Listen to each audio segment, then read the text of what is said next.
গত বুধবার আমরা চলে এসেছিলাম দুর্গাপুরে সিটি সেন্টারের বারবিকিউ নেশন।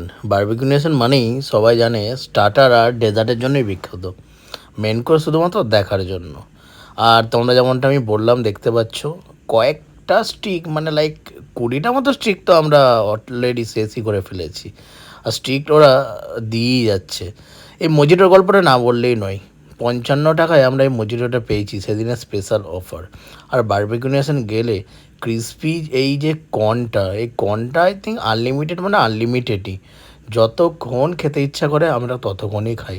এটা অর্পিতা আর আমার মধ্যে মোটামুটি কম্পিটিশান চলছিল অনেকক্ষণ ধরেই, এবং কম্পিটিশানে কিছুক্ষণের জন্য অর্পিতা এগিয়ে থাকলেও লাস্টে বাজিমাতটা আমিই করেছিলাম। কারণ এই পানিপুরি আর ফুচকা খাওয়ার জন্য ওরা অনেকবার রিকোয়েস্ট করেছিল। তো আমি অর্পিতাকে প্রথমেই বলে দিয়েছিলাম ওই ভুলে কিন্তু একদম পা দিও না। আর আমি যেমনটা প্রথমেই বললাম, এই মেন কোর্সটা শুধুমাত্র দেখার জন্য, এটা খাওয়ার জন্য নয়।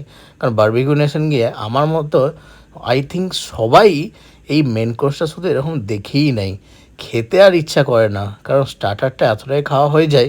আর তার সাথে সাথে ডেজার্টটা তখন আছেই। মাঝে মাঝে বিরিয়ানিটা আমি অর্ডার দিয়ে খাই, কিন্তু ওখানে গিয়ে মনে হলো এই বিরিয়ানিটা এখন খেলে ডেজার্টটা হয়তো খেতে পারবো না। তারই মধ্যে মোটামুটি 80% ওভারলোড আমি হয়ে গেছি, দেখতেই পাচ্ছ দাঁড়িয়ে থাকা কন্ডিশনে খুব একটা নেই।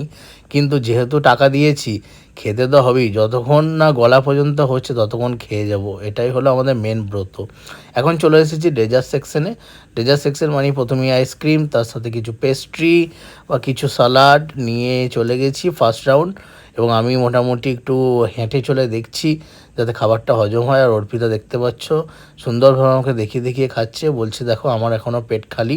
আমি বললাম তুমি একটু ওয়েট করো আমি যাচ্ছি, বলে এই 3-4 স্কুপ আইসক্রিম নিয়ে চলে এসেছি। আবার আমাদের ডেজার্টে কম্পিটিশান স্টার্ট হয়ে গেছে। আমি যেমনটা বললাম ও যেটুকু খাচ্ছে বাকিটা আমি আরও বেশি খাওয়ার চেষ্টা করছি।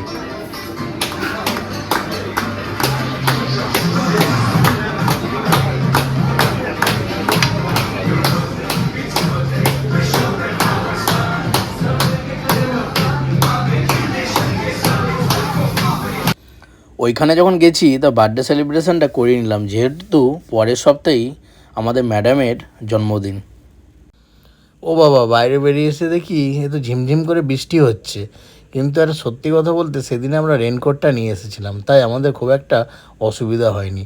আর এখানে তুমি দেখতে পাচ্ছ অর্পিতা রীতিমতো নাচানাচি করছে, তার একটাই কারণ সে প্রথমবারে রেনকোটটা কেনার পর থেকে এখনও 1 বছরও পরেনি, এই প্রথমবার সে পরলো, তাই রেনকোটটা পেয়ে সে বেশি খুশি। চলো।